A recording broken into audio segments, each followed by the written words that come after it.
చిత్రకళ గురించి విచిత్రమైన విషయం ఒకటి చెప్తాను. ప్రతి మనిషి రంగుల్ని అర్థం చేస్తుంటాము. రంగుల్ని సాధారణంగా కనిపించే రంగులు 12 రంగులే. 12 రంగులు ఉంటాయి.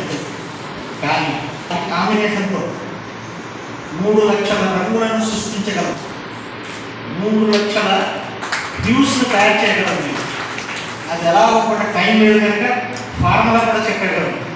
ఒక ఎరుపు రంగు ఉందనుకోండి, అందులో నీళ్లు కలుపుకుంటూ వెళ్ళి 1000 సార్లు కలిపితే 1000 షేడ్స్ అవుతాయి. గ్రీన్ కూడా 1000 షేడ్స్ చేసి ఈ 1000 + 1000 కలిపితే ఎన్నో స్టేట్లు లెక్కట్టవచ్చు. ఈ 2 కలర్స్లోనే ఇలా ఉంది. 12 కలర్స్లో 3 లక్షల హ్యూస్ అవుతుంది. అది మనకు తెలియని విషయం. నెక్స్ట్ ఇంకోటి, జీవరాశులు జీవ వైవిధ్యంతో వర్క్ చేశాను. ఇప్పటికీ నా వయసు 75. నాకు 5 సంవత్సరాల వయసు ఉన్నప్పటి నుండి నేను పెయింటింగ్ చేస్తాను. నేను కనీసం 5 లక్షల జీవరాశుల గురించి ఇప్పుడు మాట్లాడగలను. నేను ఏ క్వశ్చన్ వేసినా సరే, అంటే దాని డిస్ట్రిబ్యూషన్ కూడా చెప్పగలను.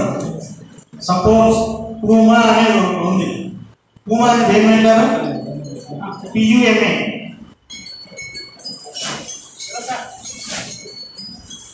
జువాలజీ బయాలజీ వాడు లేరా ఇక్కడ? అమెరికన్ లయన్ బూట్ల కంపెనీ వాడు ఉపయోగిస్తుంటారు పూమాని. అది ఎక్కడ ఉంటుంది, దాని అలవాటు ఏంటి, నేను మొత్తం చెప్పగలను. ఆ రకంగా ఒక 5 లక్షల జంతువులు మాట్లాడగలను. ఇక పుస్తకం గురించి అయితే పూర్ణ రాజేశాడు. జస్ట్ కొన్ని అడుగులు వేసాడు అంతే సాహిత్యంలో. కానీ ఆయన వెనకాల మనలాంటి వాళ్ళు చైనా గోడలో నిలబడి